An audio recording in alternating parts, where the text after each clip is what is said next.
A shout echoes through the luxurious hotel lobby. "That girl stole something in her backpack!" The powerful millionaire, owner of the establishment, points furiously at a small figure trying to escape among the guests. When security guards corner her and force the little beggar girl to open her backpack, what they find leaves everyone in absolute shock. The millionaire is horrified to realize what was really happening, and what he does next with that desperate child was something extremely profound. The sun was setting over New York City as Helena pushed through the revolving doors of the Sterling Hotel, her hands trembling as she clutched the worn strap of her faded pink backpack. The smell of fresh food made her stomach ache. It had been 2 days since she'd eaten anything but a crust of stale bread she'd found. Her eyes stung with unshed tears as she watched the abundant dishes of the dinner buffet being prepared by the staff. At just 7 years old, she already carried a burden heavier than any child should. At home, her 5-year-old brother Miguel waited, lying on the thin mattress on the floor, too weak even to cry from hunger. Grandma Grace, the only family they had left after the accident that took their parents, was too sick to work, constantly coughing in her corner of the small room. They shared. Helena moved silently among the well-dressed guests, trying to be invisible. Her threadbare clothes and messy hair announced that she didn't belong in this luxurious environment, but hunger was stronger than fear. She crept discreetly towards the buffet, waiting for the moment the waiters were distracted. With nimble, shaky fingers, she began stuffing what she could reach into her backpack. Warm rolls, some fruit, a slice of cake. Each item represented hope. Miguel needed to eat something, needed to regain his strength. Grandma Grace could barely get up to make tea. That's when a booming voice cut through the air, making her heart nearly stop. "That girl's stealing!" "Security!" The shout came from Ricardo Mendez, the hotel owner, a tall man in an impeccable suit who was pointing directly at her. Helena tried to run, but her small legs were no match for the security guards who quickly surrounded her. The backpack was ripped from her hands violently, its contents spilled onto the gleaming marble floor. "Please, sir, I'm so hungry," Helena pleaded, her voice thick with fear and shame. "My little brother is sick, he needs to eat." Ricardo approached, his polished Italian shoes stopping inches from the scattered pieces of bread. His face was contorted in a mask of contempt. "This hotel isn't a place for beggars," he declared coldly. "Get this urchin out of here before she scares off our guests." Helena felt the strong hands of the guards on her arms, dragging her towards the exit. Tears now streamed freely down her dirty face as the guests watched the scene, some with pity, others with disgust, most pretending not to see. "My backpack, please, it's the only one I have," she whimpered, but her plea was ignored. She was tossed onto the sidewalk like trash, the empty backpack thrown beside her. The sky was already dark when Helena finally managed to get up, her legs trembling. She picked up the torn backpack and began her walk back home, her empty stomach aching even more with the weight of humiliation. How would she explain to Miguel that she hadn't managed to bring food? How would she bear to see her brother's sunken eyes, begging for something to eat? As she walked through the busy downtown streets, Helena passed dozens of restaurants and diners, each lit-up window a torture to her hunger. The smell of food haunted her, constantly reminding her of her failure. People rushed past her carrying shopping bags, some even throwing away leftover snacks.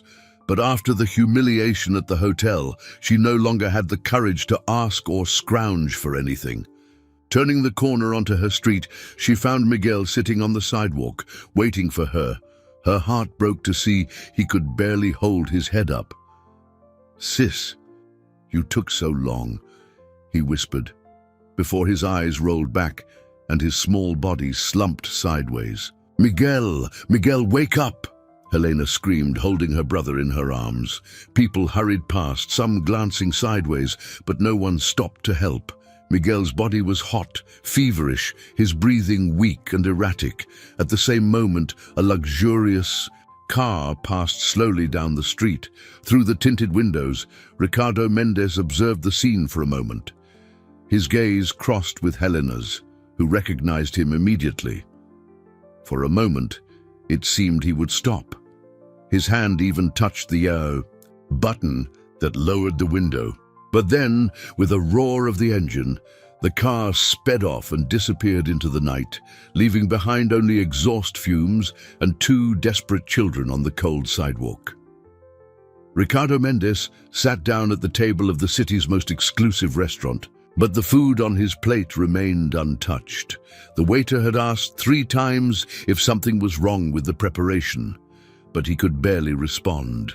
The image of those 2 children on the sidewalk wouldn't leave his mind. "Darling, are you okay?" asked his wife Laura from across the table. "You haven't eaten anything." He tried to force a smile, but his lips trembled. The $500 steak on. His plate seemed to mock him. How many meals for hungry children could that amount by? "I'm just tired," he lied, loosening the tie that seemed to be suffocating him. The restaurant was packed with high society, all laughing and talking animatedly, completely oblivious to the drama unfolding on the streets outside. Laura wasn't convinced. After 20 years of marriage, she knew her husband. "Well, it's about that girl from the hotel, isn't it? The staff told me." Ricardo pushed his plate away, unable to keep pretending. "You should have seen her eyes, Laura. And then I saw her again with a boy. He collapsed on the sidewalk and I just kept driving." "And what else could you do?" Laura argued, her voice soft but firm. "We can't help every homeless child in the city. Besides, she was stealing."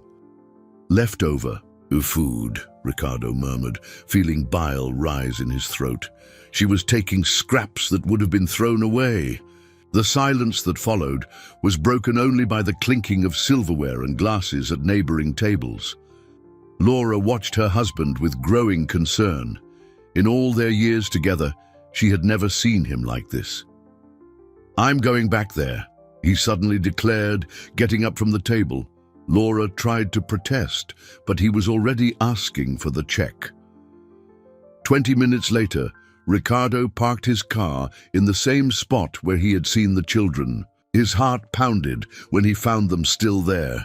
The boy, now conscious but visibly weak, leaning against the wall, while the girl hugged him protectively.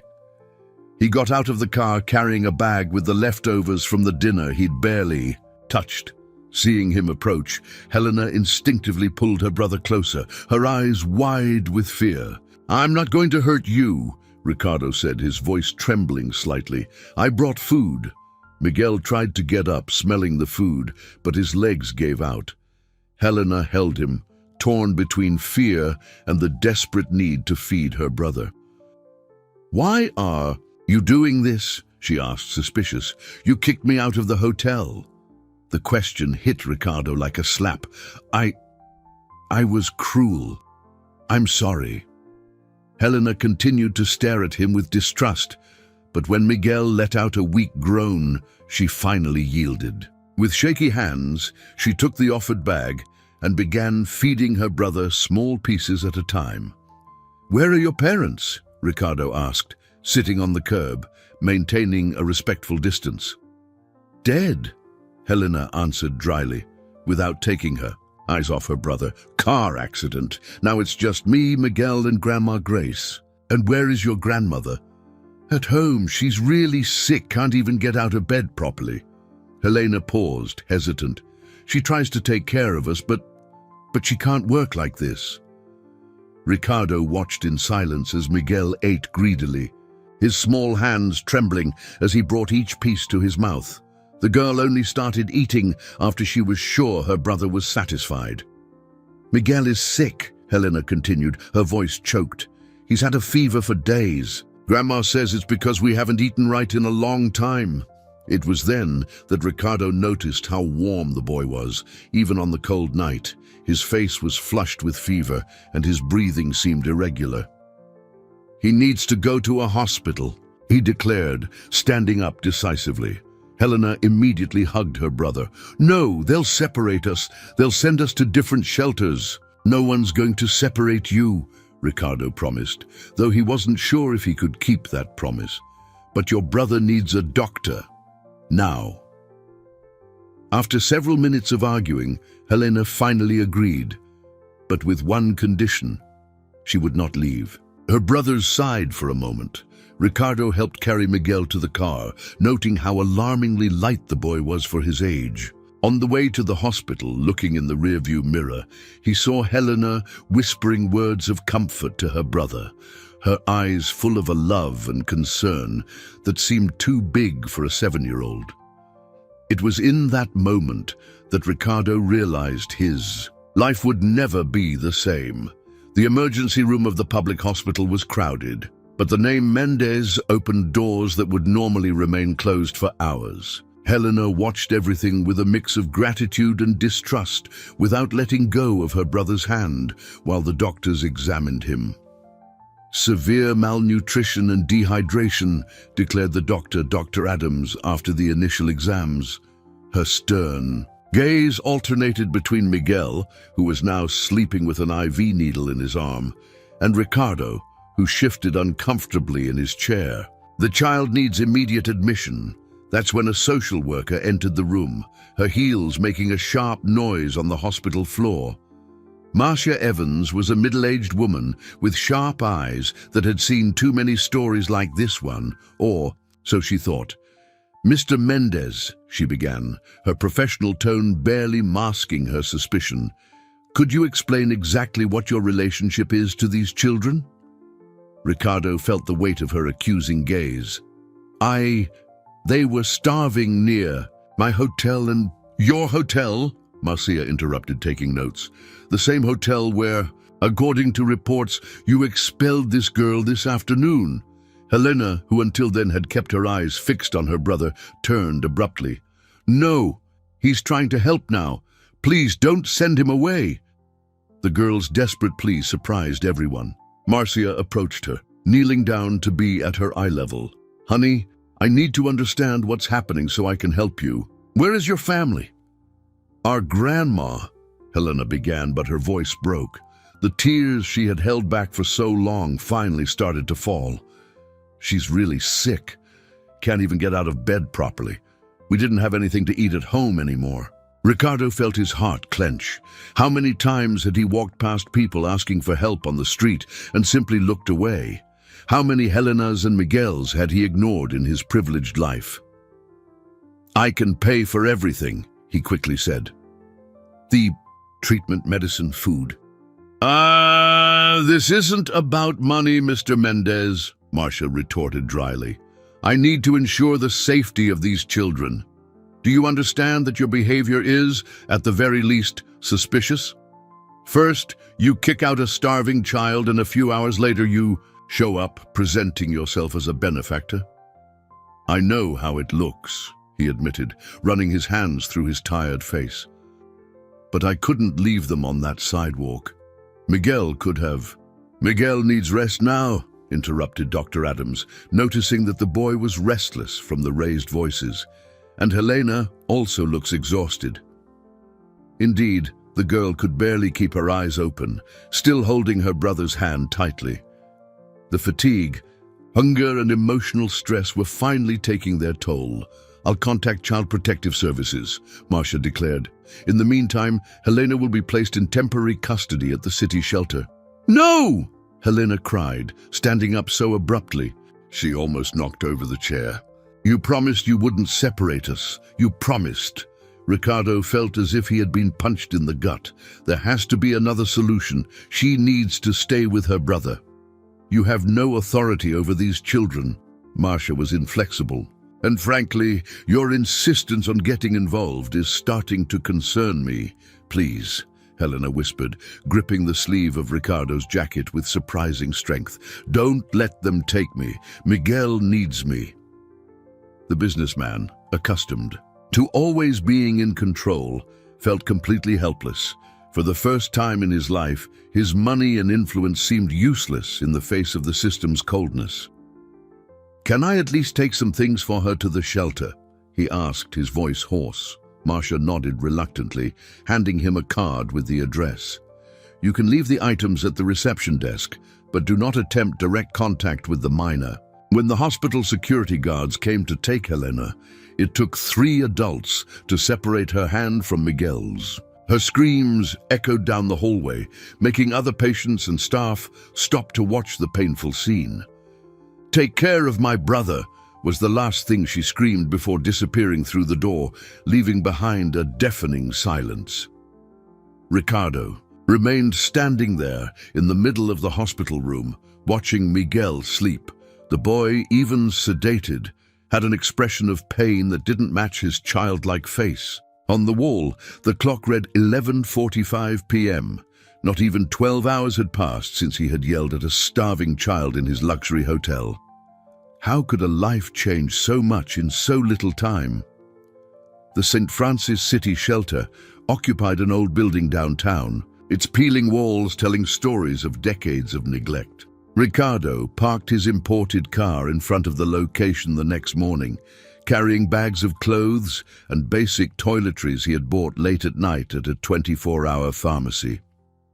Visiting hours are from 2 p.m. to 4 p.m., the reception clerk informed him, dryly, barely looking up from her magazine.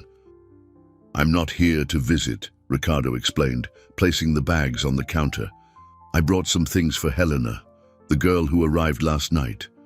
The clerk finally looked at him, her eyes narrowing as she recognized the man in the expensive suit. "Ah, yes. The social worker, Marcia, warned us about you. You can leave the bags there. We'll check the contents before giving anything to her." Ricardo nodded, feeling humiliated by the suspicion. He was about to leave when he heard a familiar voice coming from the hallway. "I don't want to eat. I want to see my brother." It was Helena, her voice hoarse from crying so much. Ricardo took a step towards the sound, but the clerk quickly stood up, blocking his path. "You are not authorized to have contact with the minor," she warned. "Please leave." Through the slightly open hallway door, Ricardo could see Helena sitting on a bench, hugging her knees. Other children passed by, some trying to start a conversation, but she remained closed off in her own world of pain. Back in his car, Ricardo grabbed his cell phone and called the hospital. Miguel had been stable overnight, but was still very weak. The nurse informed him that he kept asking for his sister when he woke up. He then drove to the address Helena had mentioned as her home. The place was even worse than he imagined, a dilapidated tenement building with dozens of families crammed into small rooms. In the yard, barefoot children played among lines of faded clothes. "Mrs. Grace," he called, knocking on a warped wooden door. After a few moments, he heard a weak cough and shuffling steps. The door opened, revealing a thin, elderly woman, her white hair loosely tied in a bun, her eyes sunken and tired, widened in recognition. "Sir," she murmured, bringing a trembling hand to her lips. "You're the owner of the Sterling Hotel." Something in the way she looked at him made Ricardo uncomfortable. There was more than just recognition in that look. There was an old, deep resentment. "I came to talk about your grandchildren," he began, but was interrupted by a violent coughing fit from the woman. Instinctively, he supported her before she fell. The single room that served as a home for the family was tiny and suffocating. An old single bed occupied a corner where Mrs. Grace clearly slept. On the floor, a thin mattress served as a bed for the children. There was no refrigerator, just an old hot plate and a few pots.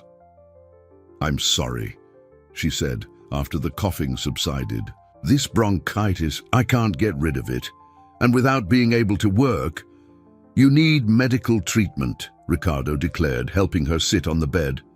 "I can't afford a doctor," she replied with a sad smile. "I can barely buy food for the children ever since I lost my last job." "When was that?" Ricardo asked, sitting on a broken chair. Mrs. Grace's gaze hardened. 5 years ago. I was a cleaner at your hotel, Mr. Mendez. You don't remember?" Ricardo felt his blood run cold. How? A guest said I had stolen his wallet. You didn't even want to hear my explanation. You fired me on the spot, she continued, her voice trembling not just from illness. The wallet showed up later in the guest's own car, but you never knew that, did you? Or perhaps you didn't care. The floor seemed to have disappeared beneath Ricardo's feet. Fragments of memory began to return. An employee begging for her job, him yelling about the hotel's reputation, security guards escorting an elderly woman out. That was you, he murmured, horrified. Is this why Helena and Miguel are in this situation? Because of me? Life has its ironies, Mrs. Grace replied, interrupted by another coughing fit. After I lost my job, I couldn't find steady work. Who wants to hire a cleaner accused of theft? When my daughter and son-in-law died in the accident, I could barely support myself, let alone raise 2 children. Ricardo stood up abruptly, staggering towards the door. He needed air. His head was spinning with the weight of the revelation. All the suffering of that family, the children's hunger. It had all started with his hasty decision 5 years ago. Mr. Mendez, Mrs. Grace called, her voice surprisingly firm. Why are you really here?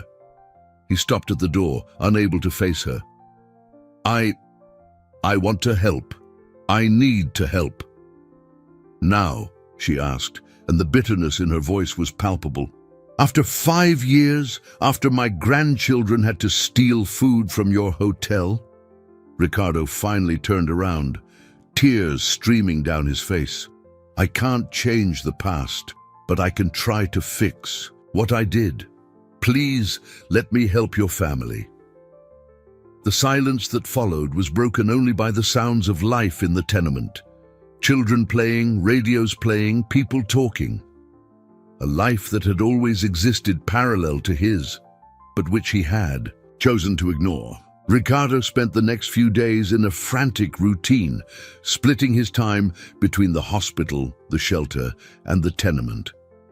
At the hospital, Miguel was starting to recover physically, but kept asking for his sister every time he woke up. At the shelter, Helena refused to eat properly, worried about her brother. And in the tenement, Mrs. Grace was getting worse each day, her cough becoming deeper and more painful. That morning, sitting in his office at the Sterling Hotel, Ricardo stared at a pile of documents on his desk. Financial reports, cost sheets, buffet menus, all showing impressive numbers of food waste. Mr. Mendez, his secretary interrupted. His thoughts. Mr. Rodriguez is here for the meeting about the girl's case. Ricardo nodded, trying to prepare for another confrontation. Rodriguez entered the room, his usually obsequious face now tense with concern. Sir, we need to discuss the rumors, he began, sitting stiffly. The staff are talking about your visits to the shelter, and some guests recognized you at the public hospital. So what? Ricardo cut in, his voice harsher than he intended.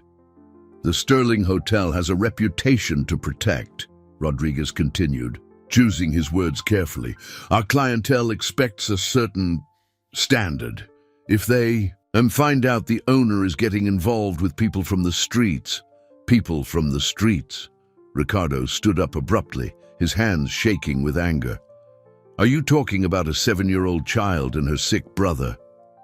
Sir, be reasonable. Rodriguez tried to argue. That girl was caught stealing. If the press finds out you're helping a thief... Enough! Ricardo's shout made the secretary appear startled at the door. Do you have any idea how much food we throw away every day? Do you know how many children like Helena and Miguel we could feed with what goes into the trash? Rodriguez paled. But sir, our guests pay for exclusivity. We can't just what? Have humanity? Ricardo opened one of the spreadsheets on his desk. Yesterday, we threw away 660 pounds of perfectly good food. Meanwhile, there are people starving less than a block from here. If you're suggesting we distribute leftovers, that would be terrible for our image, Rodriguez argued. Imagine the headline, Five-star hotel feeds homeless with scraps. Ricardo sat down again, suddenly exhausted. You know what's worse than that headline, Rodriguez? A child collapsing from hunger while we throw food in the trash. The silence that followed was deafening. Rodriguez opened and closed his mouth several times, unable to form words. Mr. Mendes, I need to be direct. The board of directors is concerned. Your obsession with these children is affecting your judgment. If this continues, they may ask for a temporary leave of absence. Obsession? Ricardo laughed humorlessly. You know why that family is starving, Rodriguez. Because 5 years ago, I unfairly fired their grandmother. I didn't even bother to properly investigate a theft accusation. I ruined her life because of this hotel's reputation. The silence that followed was deafening. Rodriguez opened and closed his mouth several times, unable to form words.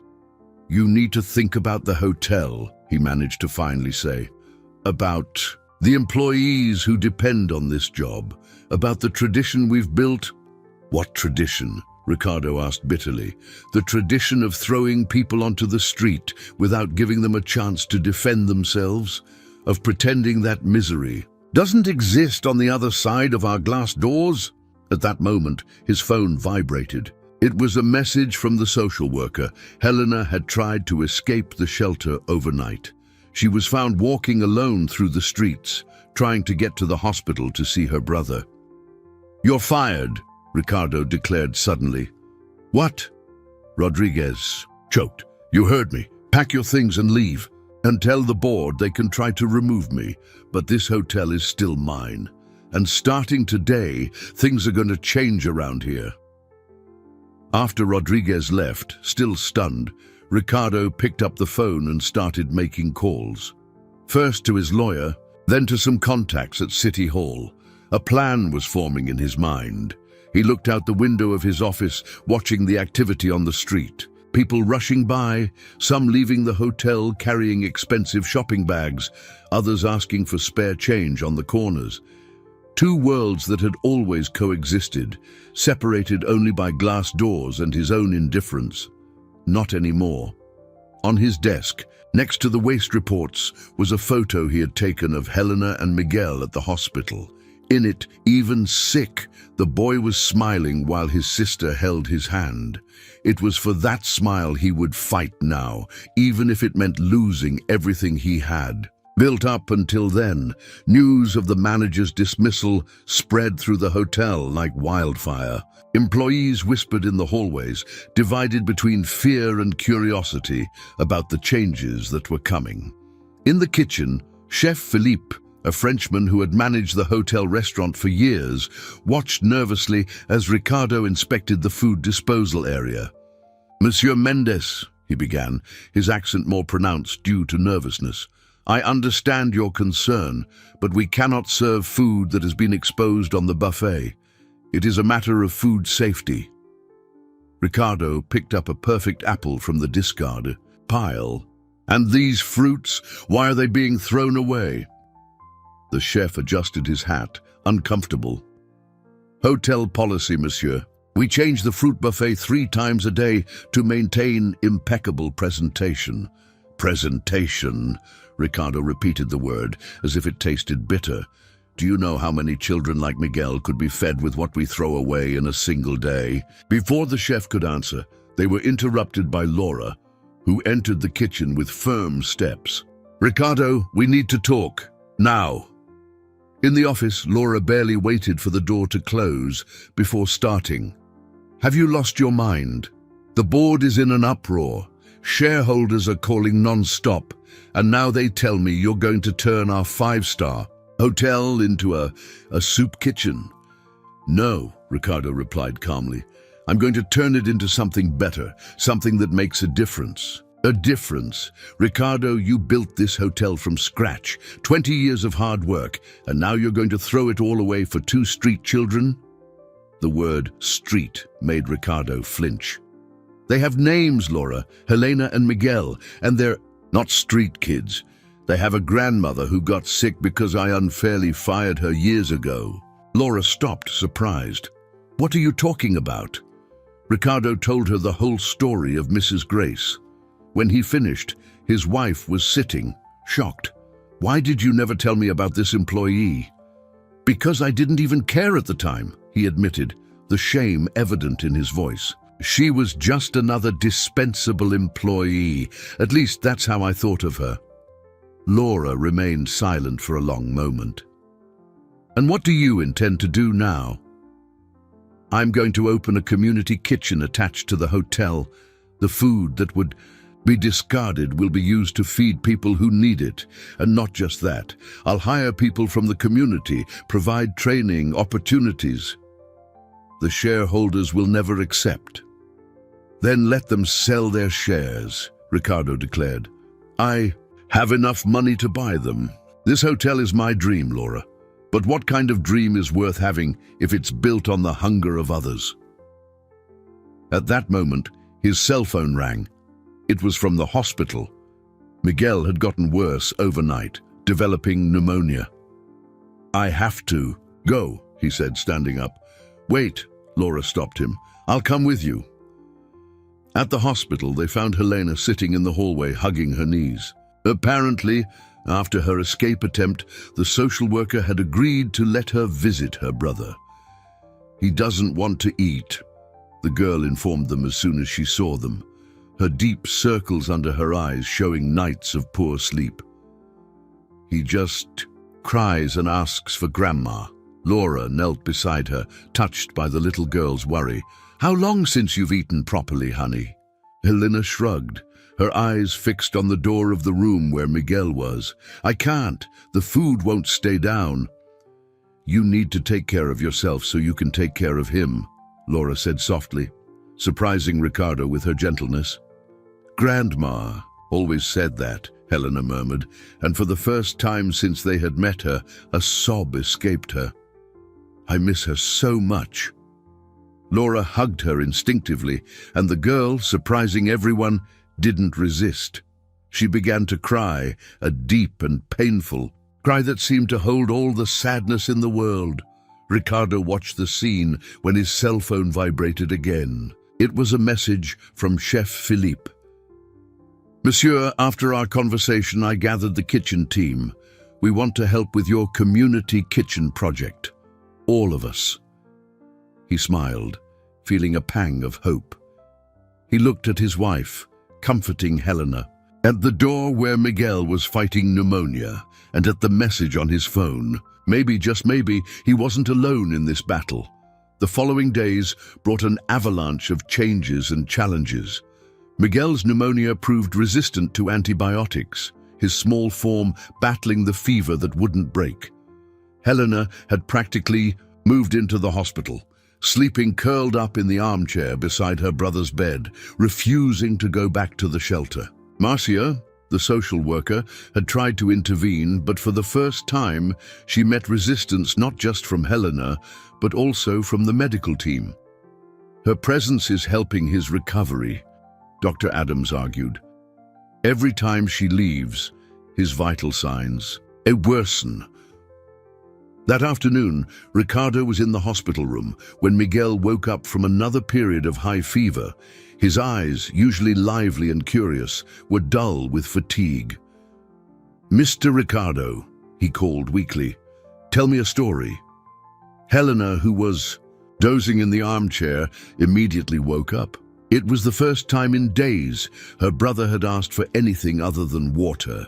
Ricardo pulled up a chair, sitting between the two children. What kind of story do you want to hear? One with a happy ending, Miguel asked, his small, warm hand seeking his sister's. I'm tired of sad stories. Ricardo felt a lump in his throat. How could he tell a happy story when the reality around them was so harsh? But then he noticed the children's eyes fixed on him, full of a hope that not even illness and hunger had managed to completely extinguish. Once upon a time, he began, there was a very rich man who lived in a glass castle. The hotel? Helena interrupted, a small smile appearing on her dry lips. Yes, the hotel, Ricardo continued. This man thought he had everything. Money, power, respect, but in truth he was the poorest person in the world because his heart was empty. Miguel coughed a little, but his eyes remained attentive to the story. One day, he met two magical children, Ricardo went on, making Miguel smile weakly. They had no money, no power, none of the things the man thought were important. But they had something much more valuable. They had love for each other.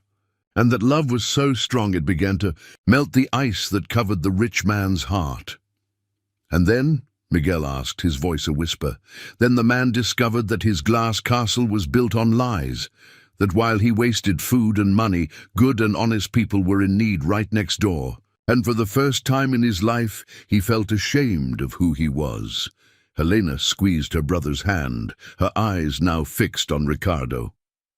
But the magical children taught the man that it's never too late to change, he continued, his voice slightly choked. That sometimes we need to lose everything we think is important to find what truly matters. And what's the happy ending? Miguel asked, struggling to keep his eyes open. Ricardo hesitated. How could he promise a happy ending when Miguel was still fighting the fever, when Helena still didn't have a safe home, when Mrs. Grace was getting worse every day? That's when Laura entered the room, carrying a folder of documents. Her usually composed face showed signs of fatigue, but also fierce determination. The temporary custody papers, she announced, showing the documents. I got the judge to sign them an hour ago. Helena and Miguel can come live with us as soon as he's discharged. The silence that followed was broken only by the constant beeping of the monitors. Helena looked from Laura to Ricardo, her eyes wide with disbelief. But what about Grandma? She asked, her voice trembling. Her too, Laura replied, pulling another document from the folder. I've already arranged an apartment on the ground floor of the building next to the hotel. It has an elevator and easy access to the hospital for her treatment. Miguel tried to sit up in bed, gently restrained by Helena. Is it true, Mr. Ricardo? We won't have to be separated anymore. Ricardo looked at the children, at his wife, at the documents that represented a new chance for all of them. Remember you asked for a story with a happy ending, he said, wiping away a stubborn tear. Sometimes, Miguel, real life can be even better than stories. For the first time in many days, a genuine smile lit up Helena's face. But before she could say anything, Miguel began to cough violently, his small body writhing in bed. The monitors started beeping frantically, and within seconds the room was filled with doctors and nurses. Ricardo and Laura were pushed out, taking Helena with them. Miguel, the girl screamed, trying to get back into the room. Let me stay with him, please. Through the glass door, they could see the medical team working frantically. Miguel's little face was covered by an oxygen mask, his eyes closed, and for the first time since they had met him, his hand wasn't reaching for his sister's. The hospital waiting room became a purgatory of anguish. Helena sat between Ricardo and Laura, her small body trembling uncontrollably as they waited for news. The hours dragged on like decades, each minute marked only by the movement of the clock on the wall and the girl's occasional sobs. He'll be okay, Helena mumbled repeatedly, like a mantra. He has to be okay. I promised Mom I'd take care of him. Laura hugged the girl, trying to convey a comfort she didn't feel herself. Ricardo watched the scene, feeling more helpless than ever. All his money, all his power were useless at that moment. Dr. Adams finally appeared, her tense face revealing the fatigue of hours of intense work. We managed to stabilize him, she announced, and a collective sigh of relief echoed through the room. But the situation is still delicate. His body is very weakened by prolonged malnutrition, which makes it difficult for him to respond to antibiotics. Can I see him? Helena pleaded, her voice hoarse. The doctor hesitated. He's sedated and will need to be in isolation for a few hours. The risk of infection is very high." The words fell like a heavy weight on everyone. Helena started trembling again, and Laura hugged her tighter. "Doctor," Ricardo called, his voice low. "What can we do?" "Pray," she answered sincerely. "And wait, the next 24 hours will be crucial." When the doctor left, a heavy silence fell over the room. It was broken only by the sound of Ricardo's cell phone. It was from the hotel. "Mr. Mendes," Chef Felipe's voice sounded urgent. "The board of directors is here. They brought the press." Ricardo closed his eyes, exhausted. His decision to turn part of the hotel into a community kitchen had leaked to the media, and now the shareholders were taking advantage to force him out. "I can't go now, Felipe. Miguel is—" "I know, monsieur," the chef interrupted.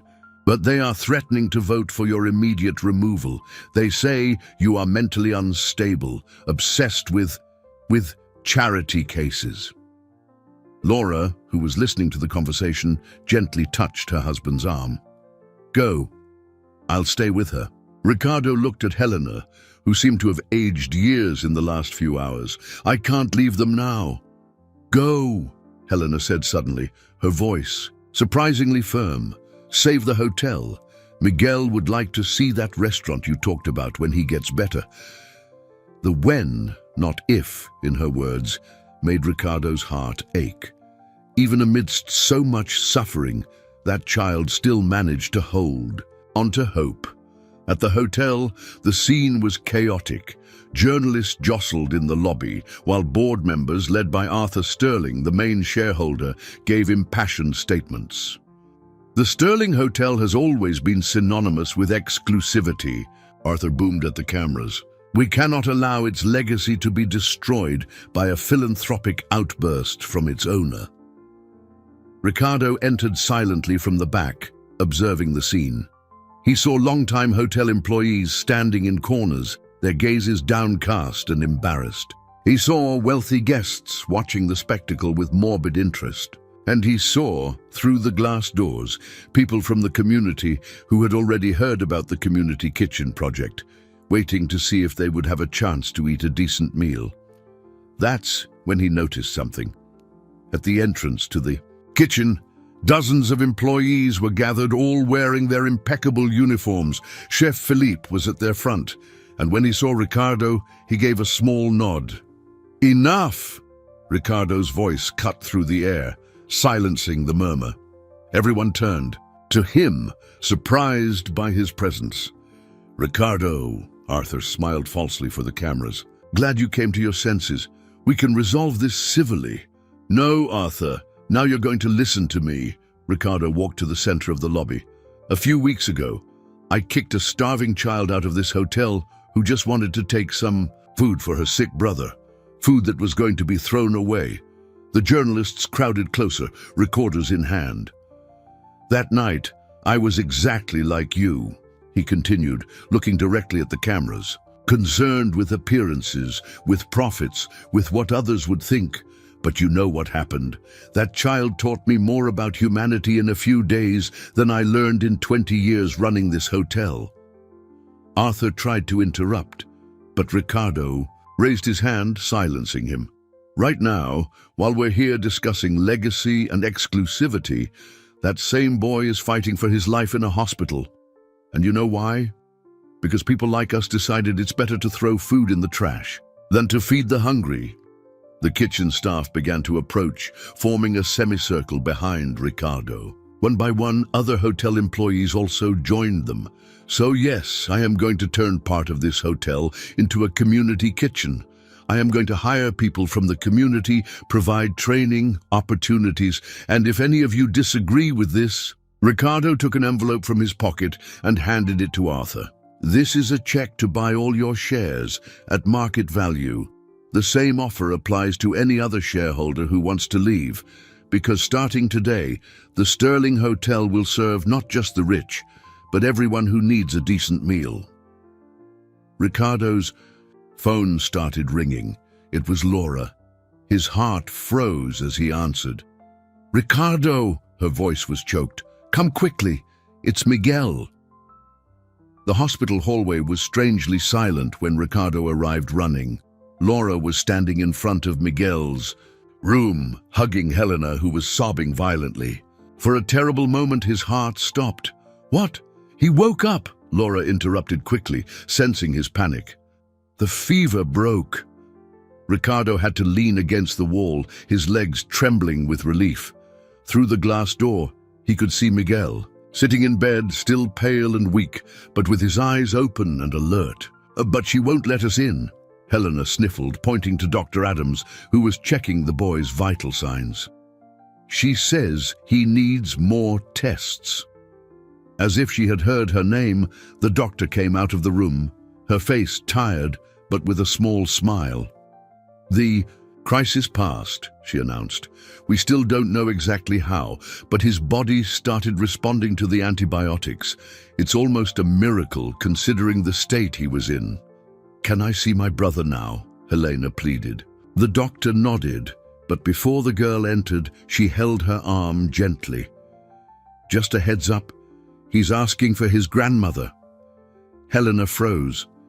In the past few days, with all the worry about Miguel, they had almost forgotten about Mrs. Grace. Ricardo immediately grabbed his phone, calling the nurse he had hired to care for her. The conversation was brief and worrying. Mrs. Grace's cough had worsened considerably, and she refused to go to the hospital, insisting she needed to be strong for when her grandchildren returned. "Go," Laura said, sensing his anguish. "I'll stay with the children." Ricardo found Mrs. Grace sitting on her bed in the tenement, struggling to breathe. The room, despite the nurse's efforts, was still suffocating and damp. "How is my grandson?" was the first thing she asked, between coughing fits.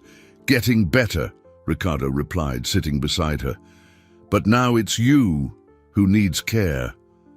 Mrs. Grace shook her head. "I can't go to the hospital. I can't afford it." "I'll pay," Ricardo interrupted. "Please, the children need you." She looked at him for a long time, her tired eyes studying his face. "Why?" she finally asked. "Why are you doing all this?"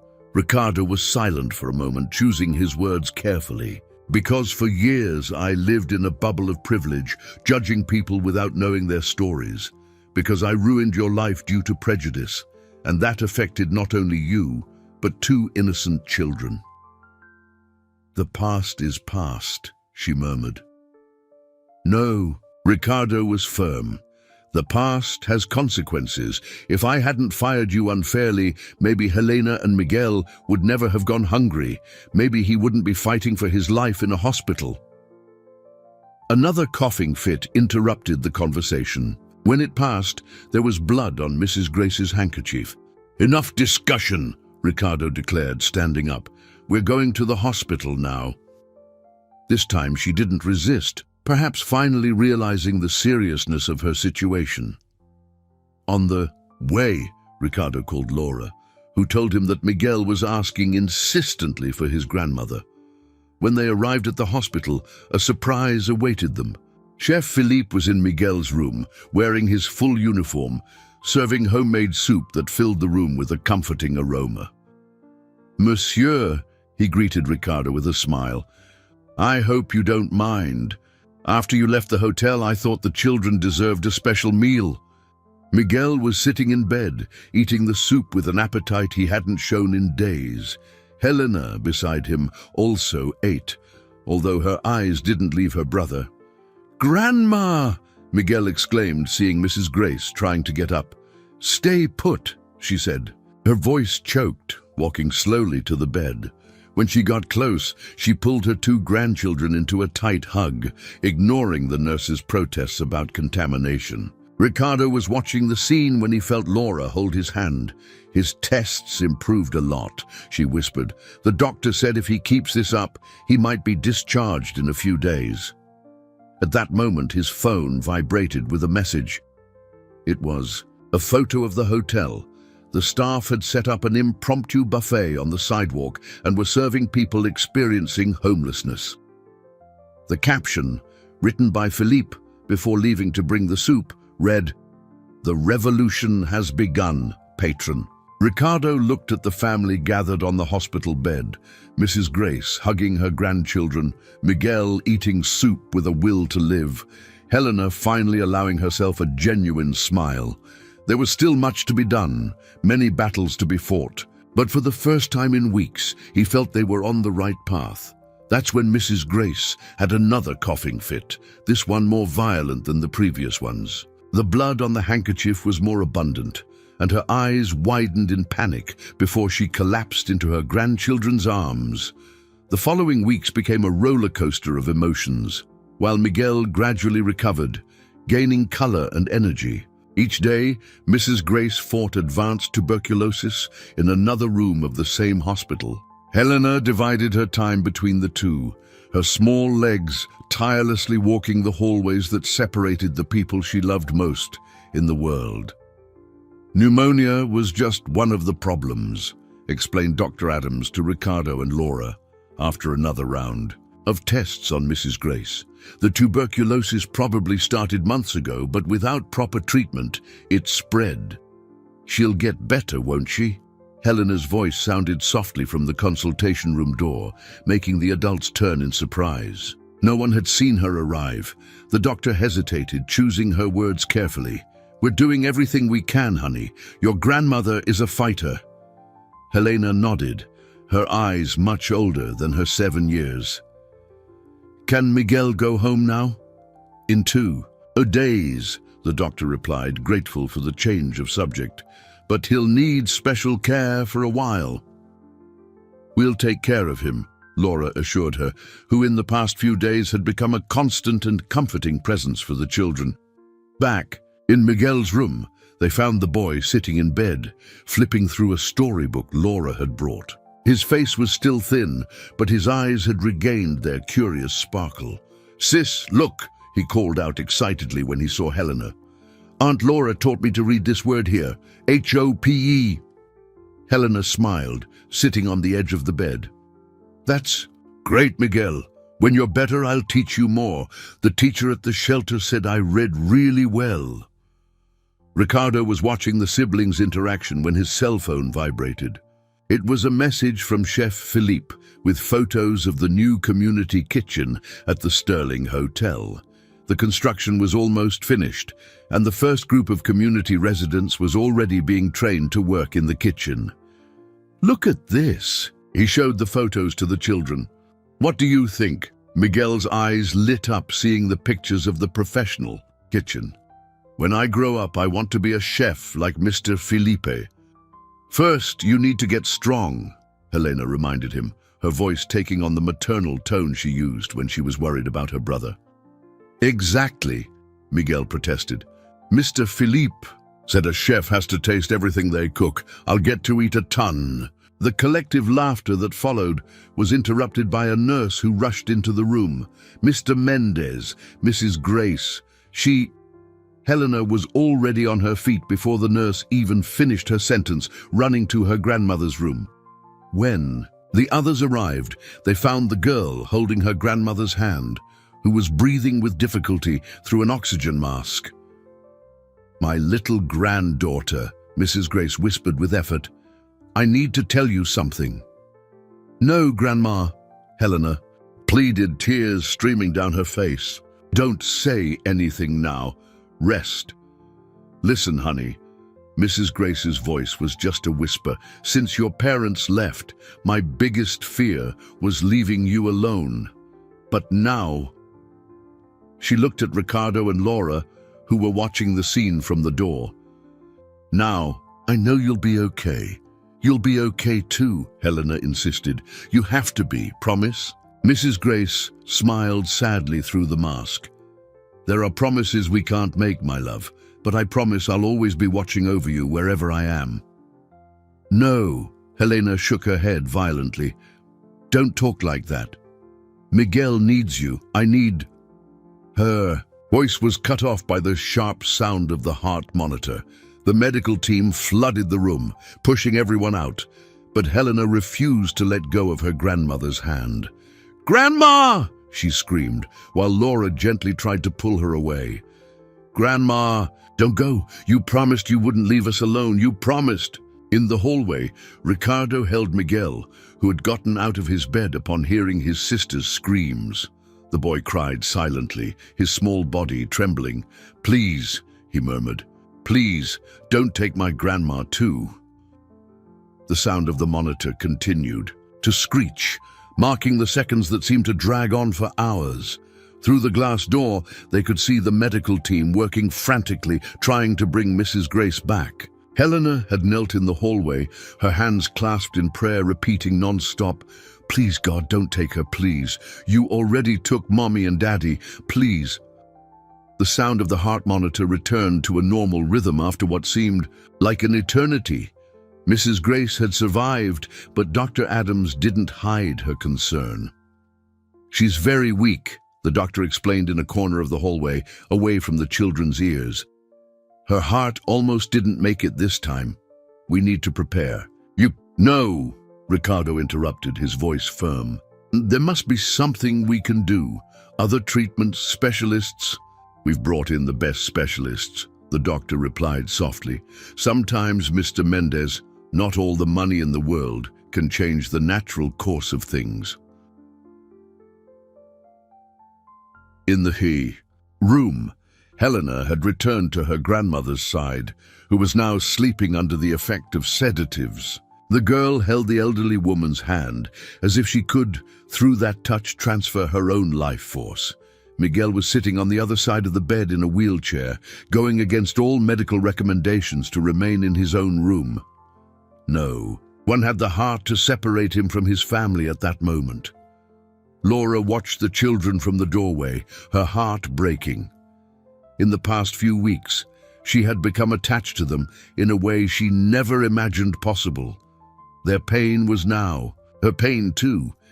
"We need to take them home," she whispered to Ricardo. "They can't stay here indefinitely." "Home," Ricardo repeated the word, as if it had a new meaning. "Is the apartment ready?" Laura nodded. "The renovation finished yesterday. All the furniture has been delivered. The children's room is set up.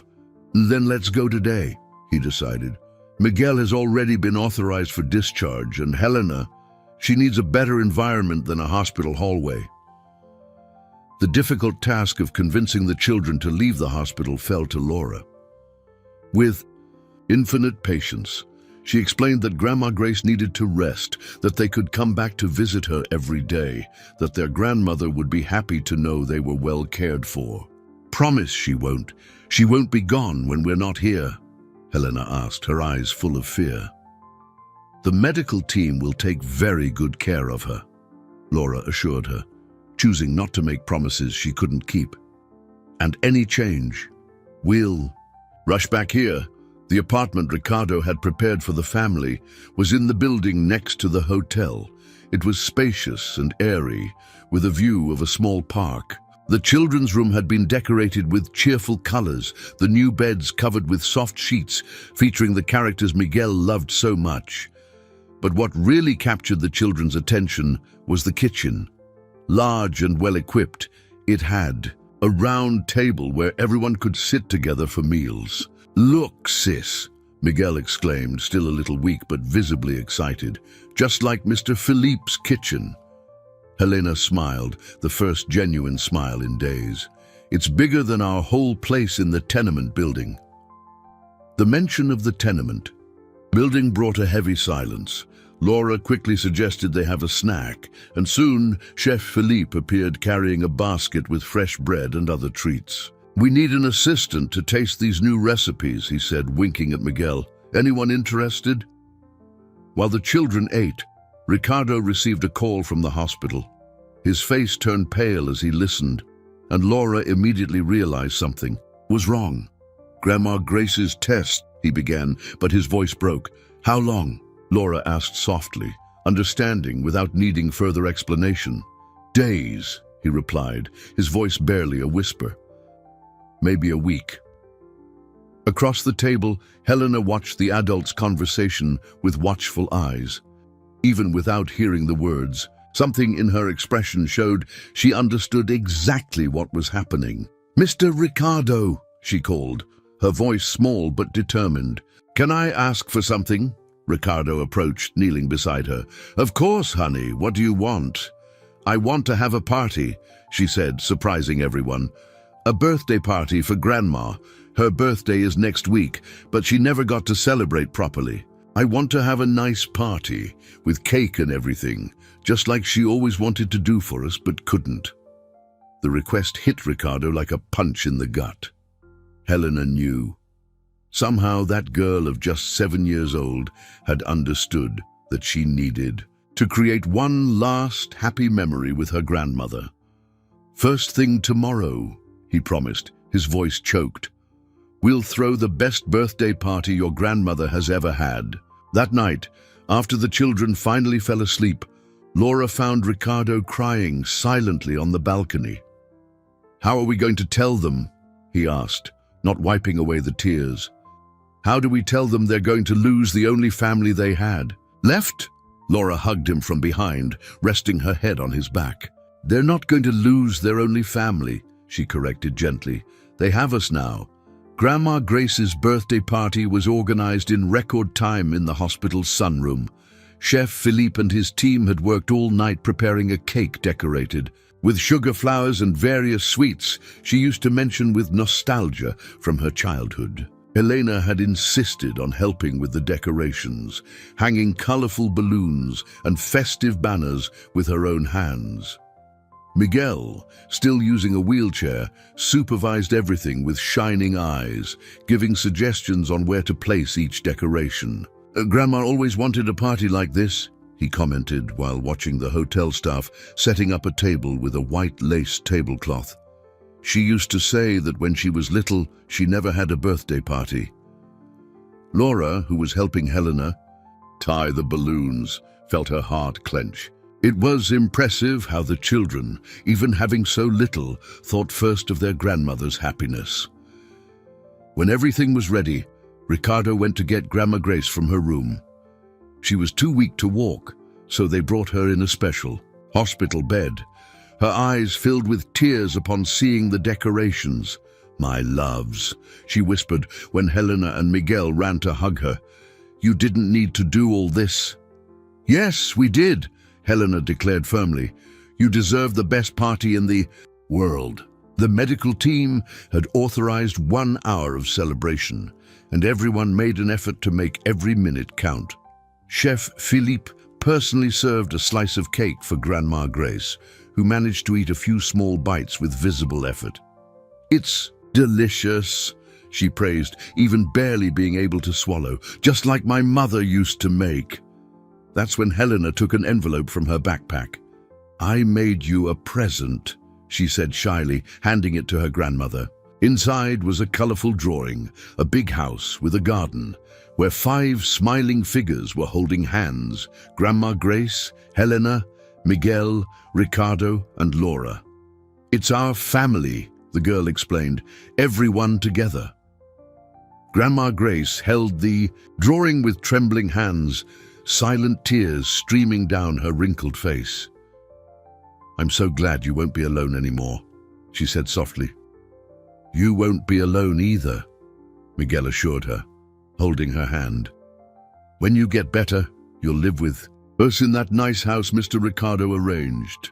A heavy silence fell over the adults present. Grandma Grace looked at Ricardo and Laura, a mutual understanding passing between them.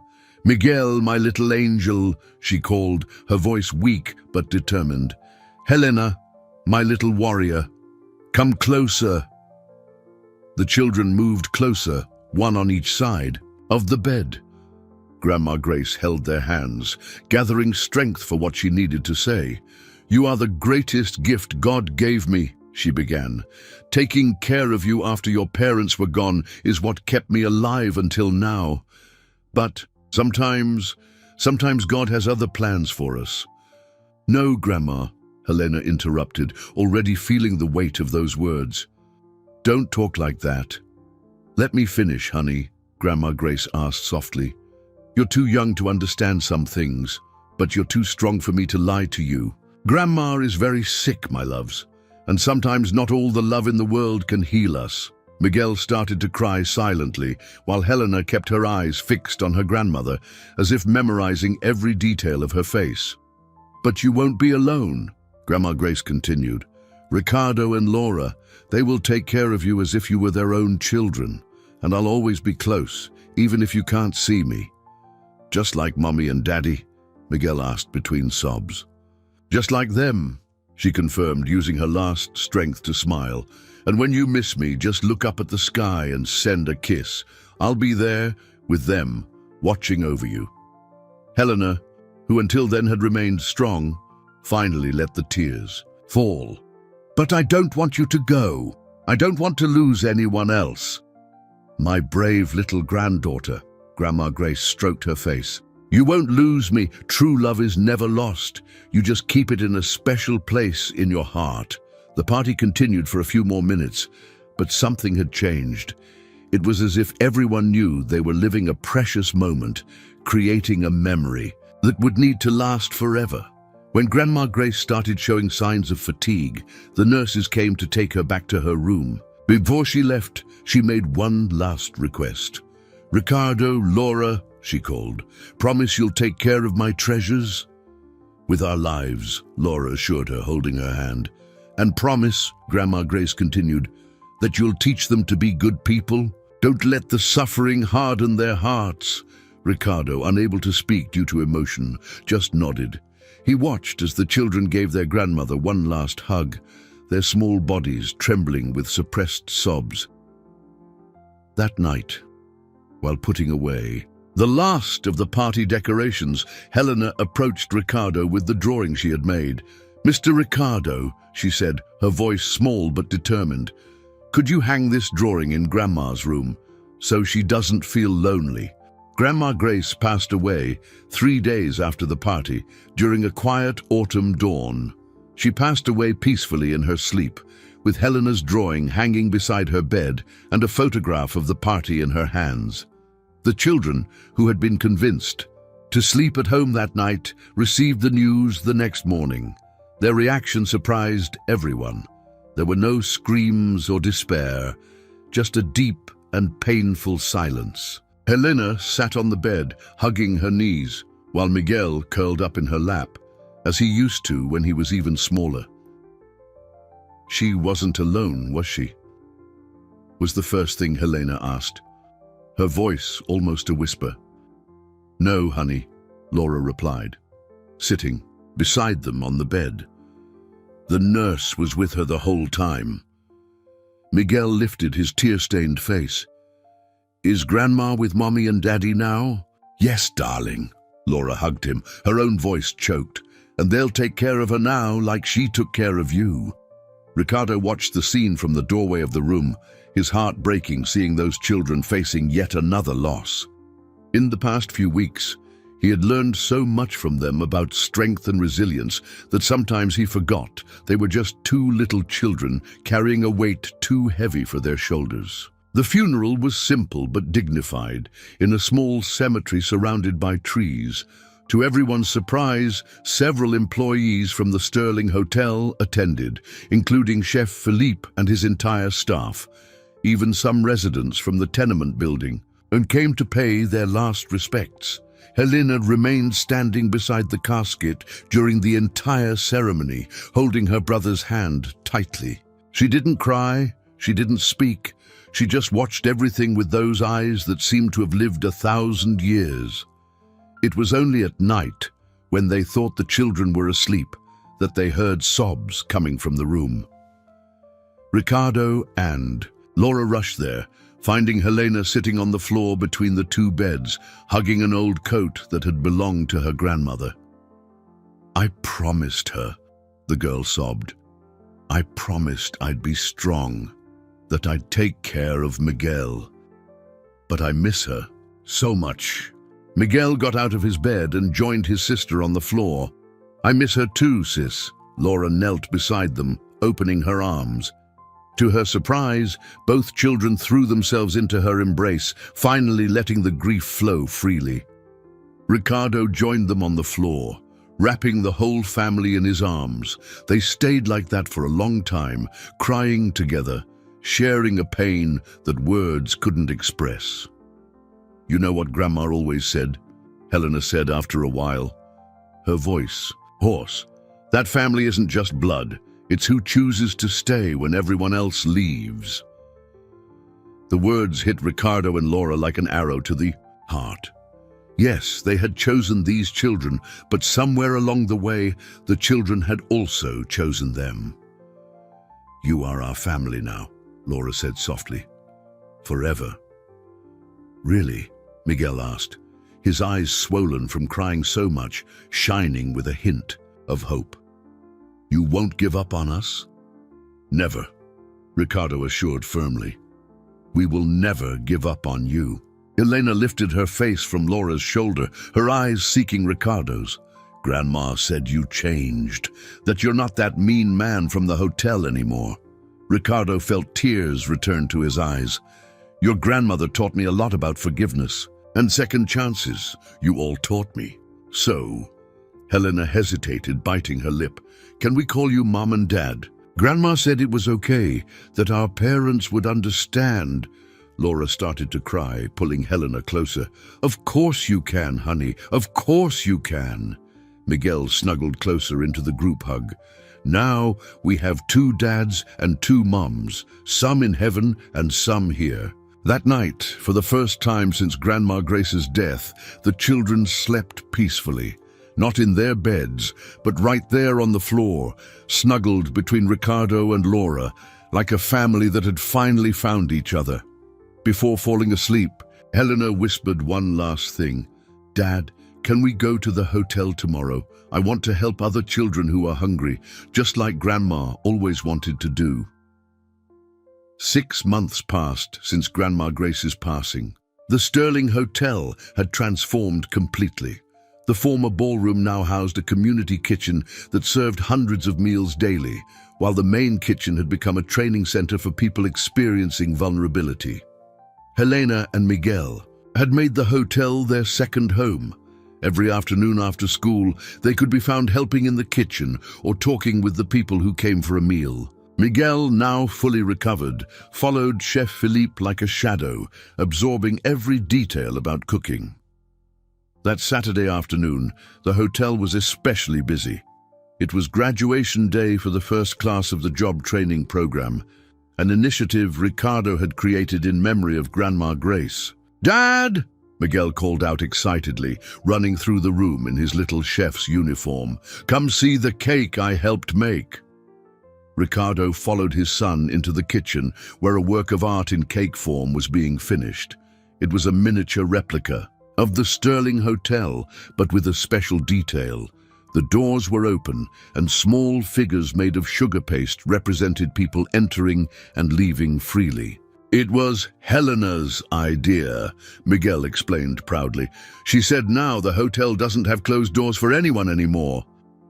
Helena, who was organizing the graduate certificates at a nearby table, smiled upon hearing her brother. At 8 years old, she had become a sort of ambassador for the project, always ready to tell her story to anyone who wanted to listen.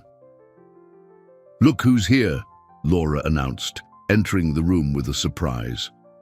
Marcia, the social worker who had been so suspicious of Ricardo at first, now came regularly to follow the progress of the children and the project. "I couldn't miss this graduation," Marcia said, hugging Helena. "After all, it was because of you that all of this started." The graduation ceremony was simple but moving. 20 people, all coming from situations of social vulnerability, received their certificates in culinary training. Among them was Maria, an elderly woman who lived in the same tenement building where Helena and Miguel had lived. Before handing out the certificates, Ricardo began his speech. "I want to tell a story. The story of how 2 children and a very Special grandmother taught me that sometimes we need to lose everything we think is important to find what truly matters. Helena and Miguel approached their father, holding his hands as he continued.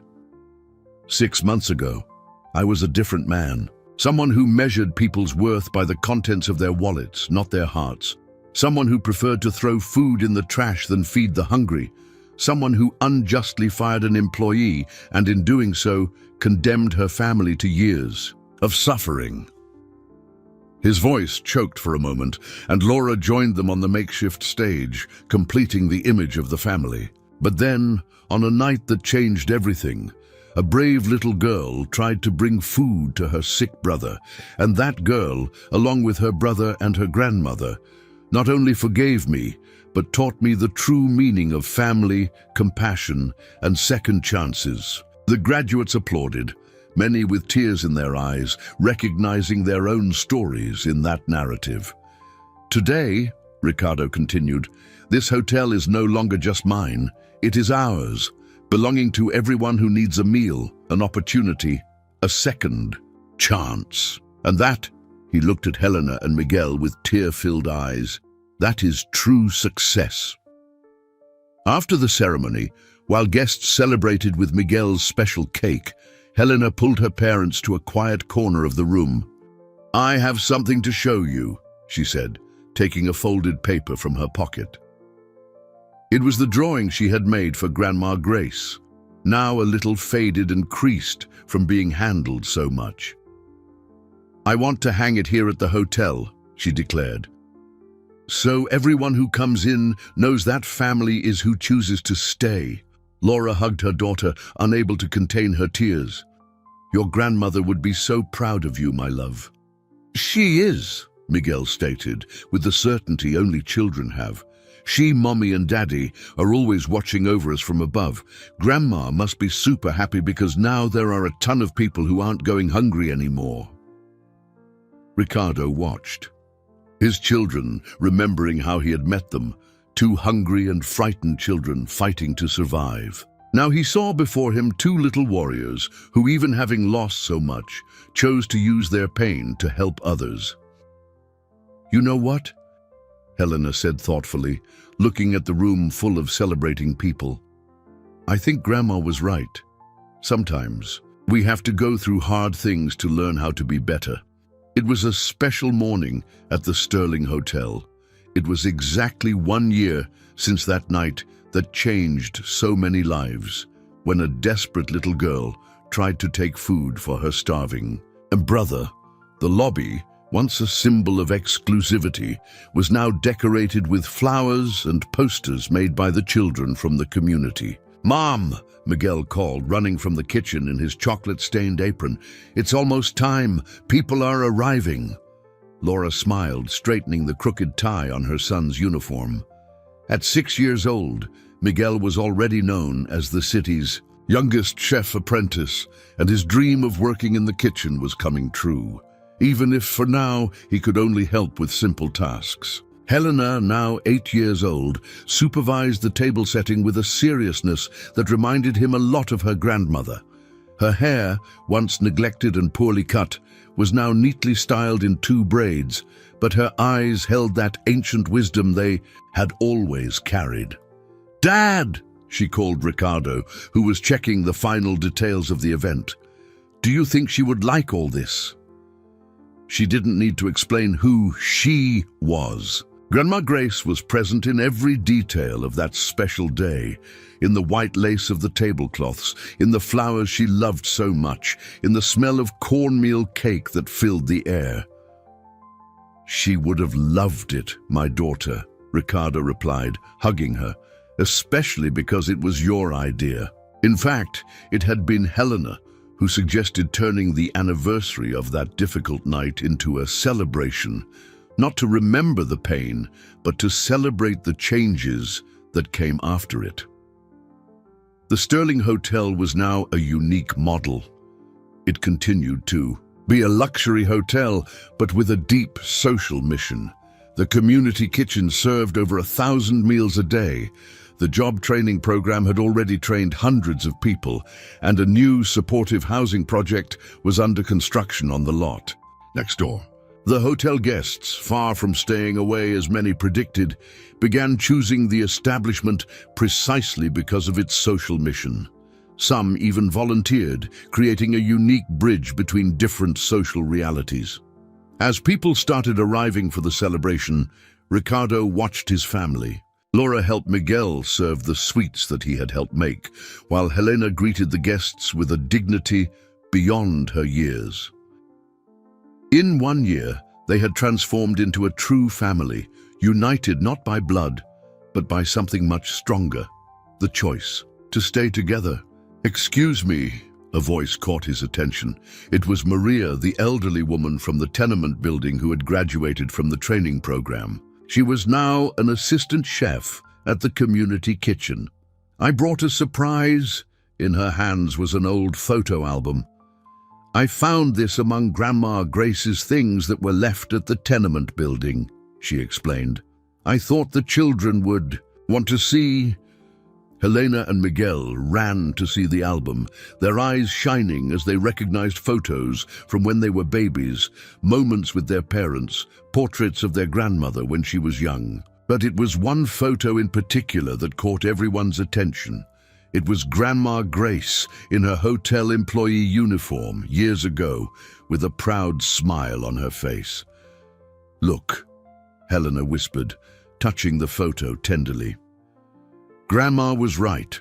Sometimes we have to take a very long detour to get to where we were meant to be all along. Ricardo felt tears come to his eyes. How could that little girl, who had suffered so much, have so much wisdom? "Attention everyone," called Chef Philippe, emerging from the kitchen with an impressive cake. It was a replica of the drawing Helena had made a year ago, the family holding hands, but now with a special detail.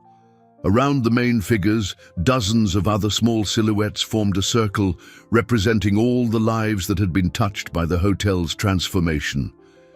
Before we celebrate, Ricardo took the microphone, his voice thick with emotion.